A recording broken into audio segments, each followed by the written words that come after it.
A police officer throws boiling coffee at a black man, unaware that he is attacking an army general.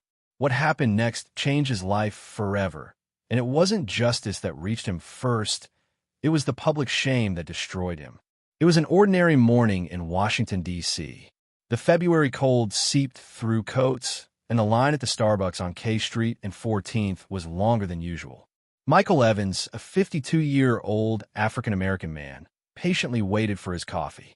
He wore discreet sportswear, a cap, and a military training jacket with no visible insignia. Michael was outside the Starbucks, waiting for the ambulance. The burning of the boiling coffee scorched his skin, but what hurt most was the humiliation he had suffered in front of people for something he hadn't even provoked. His mind kept returning to that moment, the impact of the coffee, and the fury of the officer who hadn't hesitated to throw the boiling liquid at him without reason. Meanwhile, the officer who had caused the incident, Officer Brad Sanders, was inside the store, looking in horror at the damage he had caused. His face turned red, adrenaline rushing through him. The barista, who had witnessed everything, was now calling 911 for an ambulance. Some customers were watching from their phones, and a few were already recording what had happened. Brad tried to apologize, but his tongue couldn't find the right words. He was a 28-year-old police officer from a military and officer family. He had grown up with certain prejudices in a predominantly white neighborhood, where racist ideas had taken root. He had always seen black people as a threat and had never questioned that view. To him, seeing a black man in a place like that only confirmed his prejudice that all were criminals, that he was always on alert, and that every interaction was a possible confrontation. When he saw Michael, he didn't think of a general, he didn't think of an honorable man or one deserving of respect. He only saw a foreigner who was daring to take what didn't belong to him. When Michael left the Starbucks, slightly leaning against the wall, Brad timidly approached. His heart pounded as though he were facing a trial he didn't know if he could withstand. "Sorry, I didn't know," Brad said, his voice trembling, unable to find a way to correct his mistake. Michael stared at him, his dark eyes serene. He said nothing at first. He simply watched him, the pain and rage contained. Then, slowly, he pulled out his phone and showed Brad the photo of his Army ID. "Do you know what this is?" Michael asked. Brad swallowed hard, unable to believe what he was seeing. The U.S. Army ID was indisputable. It was the symbol of a man who not only had served, but had risked his life for the safety of the country. Michael stood tall, his gaze calm. He looked like an ordinary man, but behind those peaceful eyes were decades of military discipline, combat in war zones, and leadership. He was a United States Army general, decorated multiple times, but that day he just wanted his coffee before his meeting at the Pentagon. "Coffee for Michael," the barista shouted. Michael walked up to the counter, but just before taking the cup, a sharp voice interrupted the moment. "Hey you, what do you think you're doing grabbing that?"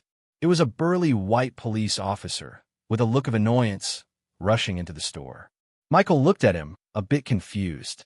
The barista raised his hand, tried to explain that it was his coffee. But the officer, without giving him a chance, snapped. "Move! Don't waste my time! Damn thief!" he shouted, and in an impulsive and violent act, he threw the boiling coffee directly at Michael's chest. The liquid burned his skin through his shirt. Michael winced in pain. The store fell silent. No one understood why the officer had reacted this way. Some people pulled out their phones. The barista froze. Michael slowly removed his jacket, revealing a shirt with the United States Army logo. Then he reached into his back pocket and pulled out his military ID. "I'm General Michael Evans, from Central Command. Do you want to repeat what you just said to me in front of a court-martial?" he said in a firm voice, not raising it, but with the authority of someone who had commanded troops in Iraq. The officer paled. He took a step back. He mumbled something like, "I didn't know." Michael said nothing else. He didn't need to. It was all already recorded. The customers were outraged. One of them was already talking to the press. The store manager hurried to call an ambulance and offer apologies. Hours later, the video of the incident exploded on social media. The images of the hot coffee, Michael's calm face pulling out his ID, the officer's humiliation, it all went viral. Within hours, the police department issued a statement and the officer was suspended. Michael, still with reddened skin from the burn, went to his meeting with the Secretary of Defense. He didn't ask for vengeance or speeches. He simply demanded something simple: respect. And that day, millions of people understood that respect isn't given because of a uniform or rank. It is given because everyone deserves dignity, regardless of the color of their skin. But Michael didn't say it with words. He said it with his silence, his posture, and his truth. "I'm an Army general, officer," Michael said, each word laden with calm. "General Michael Evans," he repeated, as if the officer needed time to absorb it. Brad's face turned pale. His arrogance crumbled in that moment, like a house of cards being blown away by the wind.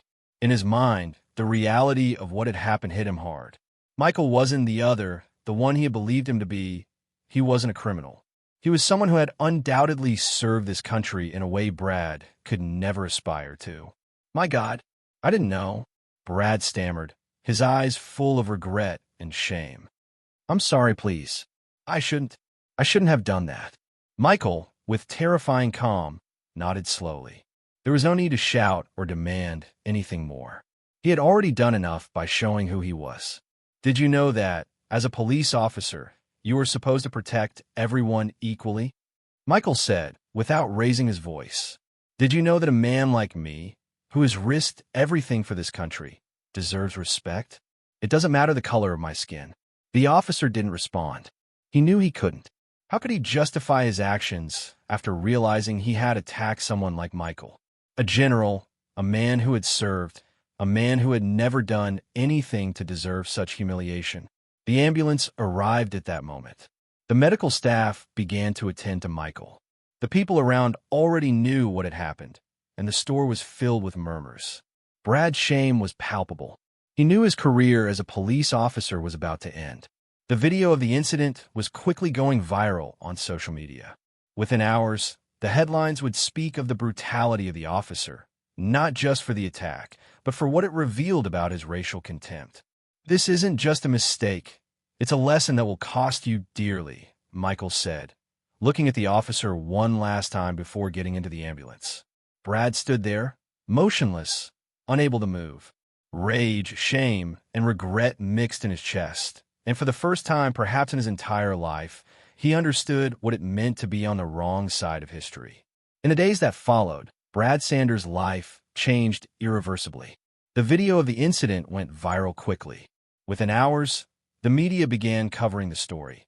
Police officer throws hot coffee at a black man, unaware that he is an Army general. Social media exploded in indignation, and public pressure became unstoppable. Brad's superiors acted swiftly. He was immediately suspended while an internal investigation was conducted. In just a few days, his name was no longer only known in his community, but became synonymous with racism and abuse of power. His colleagues, many of whom had shared his prejudices, began to distance themselves. Some even publicly repudiated him, knowing they had been silent in the face of similar attitudes. But now it was impossible to ignore the magnitude of his mistake. The pressure was such that the Washington, D.C. Police Department had no choice but to fire him. His career as an officer came crashing down in an instant, and the city issued a public statement condemning his behavior. The video of Brad's humiliation circulated on all the news channels, and his face became a reminder of the damage racism could cause, even to those who believed themselves untouchable.